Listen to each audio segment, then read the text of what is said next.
The Gospel according to Mark, the first chapter. Glory to you, O Lord.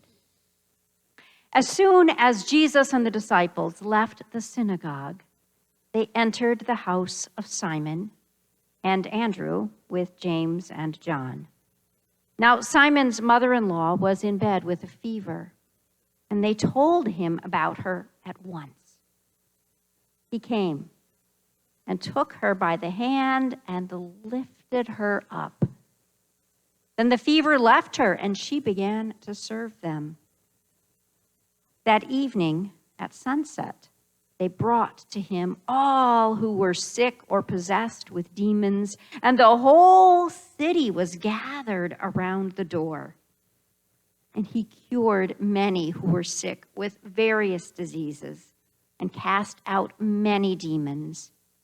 And he would not permit the demons to speak because they knew him. In the morning, while it was still very dark, he got up and went out to a deserted place, and there he prayed. And Simon and his companions hunted for him. When they found him, they said, "Everyone is searching for you." He answered, "Let us go on to the neighboring towns, so that I may proclaim the message there also. For that is what I came to do." And he went throughout Galilee, proclaiming the message in their synagogues and casting out demons. The gospel of the Lord. Praise to you, O Christ. Grace, mercy, peace is yours from the one who brings life for the sake of us together. Amen. It's no great surprise that the movie, My Big Fat Greek Wedding, ends with a wedding. The title really gives it away. What makes this movie so interesting and so fun and so funny is what happens along the way and recognizing who makes what happen and how. The women in this Greek extended family know how to make things happen. The women in this family know how to get things done, and all of their efforts are key for keeping the many generations of their family connected. I like to imagine Simon's mother-in-law as such an important matriarch for her family.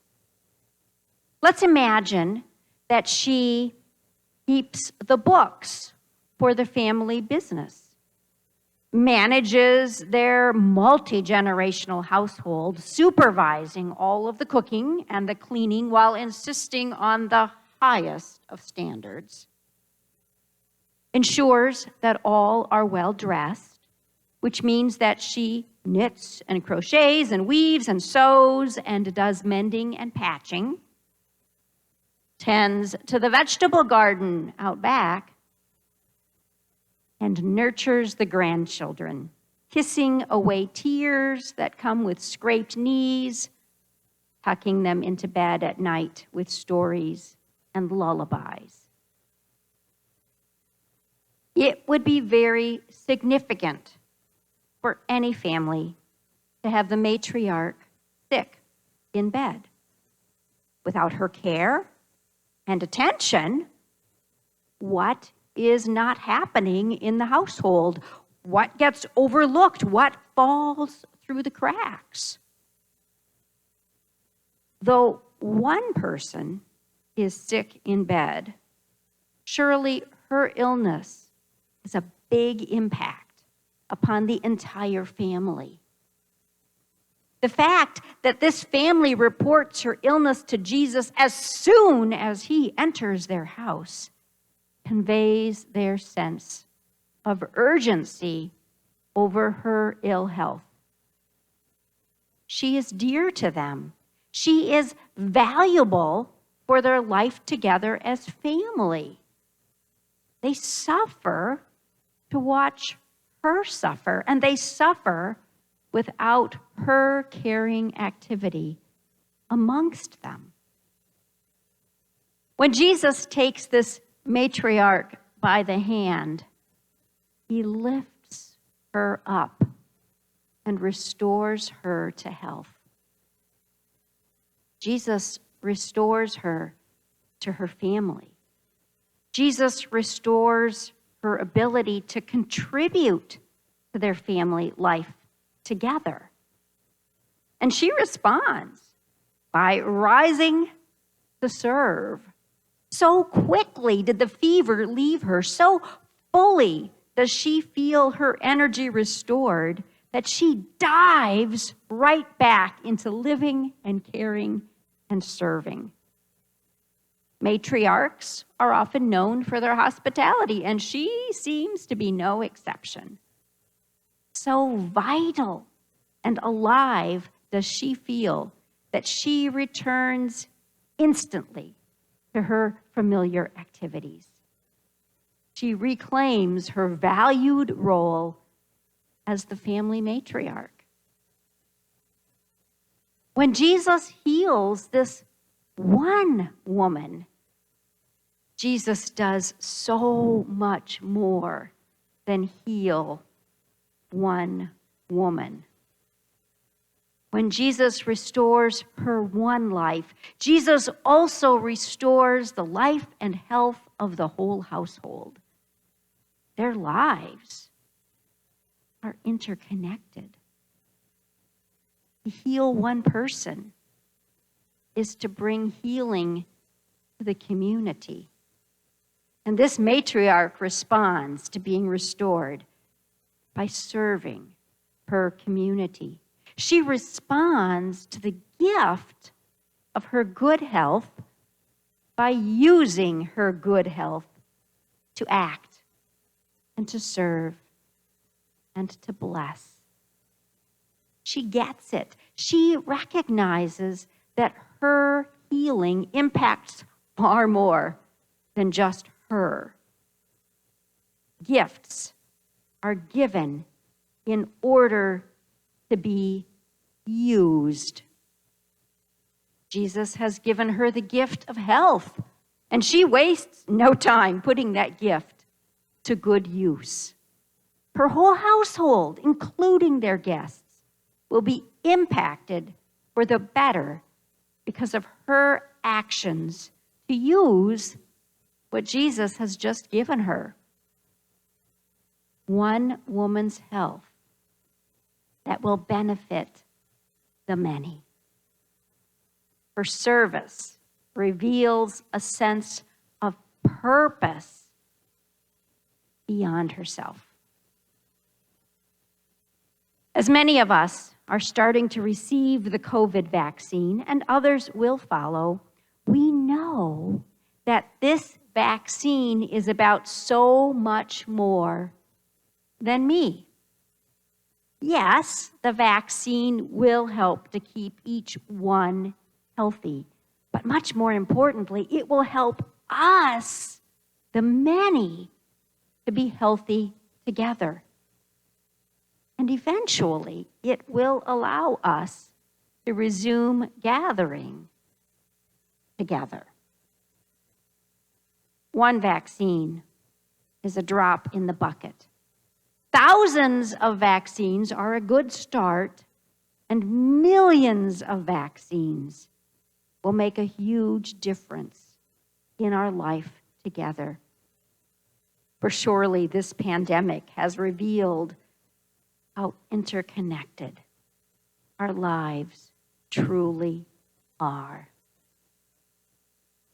Picture the ripples in a pond that come when one stone is tossed into the pond. Today's gospel reading starts in the center, at one home, in one room where one matriarch lies feverish in bed. After being healed by Jesus, she rises to serve, and the ripples of blessing extend out and beyond that one room in that one house.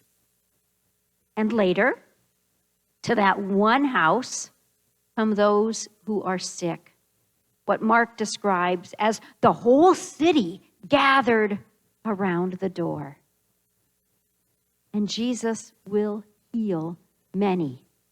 Jesus will restore many individuals and send them back to their homes, to their families, to their neighborhoods, and the ripples will continue moving outward. And from this one house, in this one community, Jesus and his disciples will travel to many neighboring towns where Jesus will preach and teach and heal, and the ripples will continue moving outward. I hope you noticed the words from today's prayer of the day at the beginning of our worship. Together, we prayed for God to make us agents of your healing and wholeness. We prayed that our lives might create ripples moving outward. We prayed that our lives might have meaning beyond me as we strive to serve one another for the benefit of us together.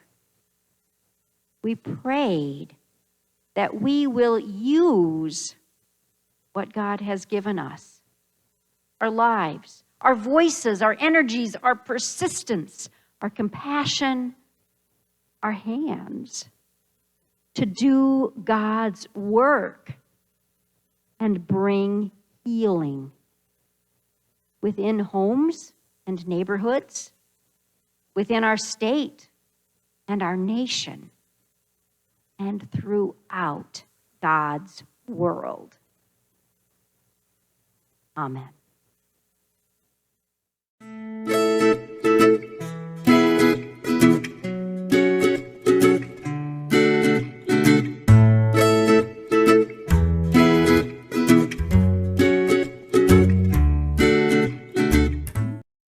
Hey, thanks for watching this video. Be sure to give us a like and even a comment.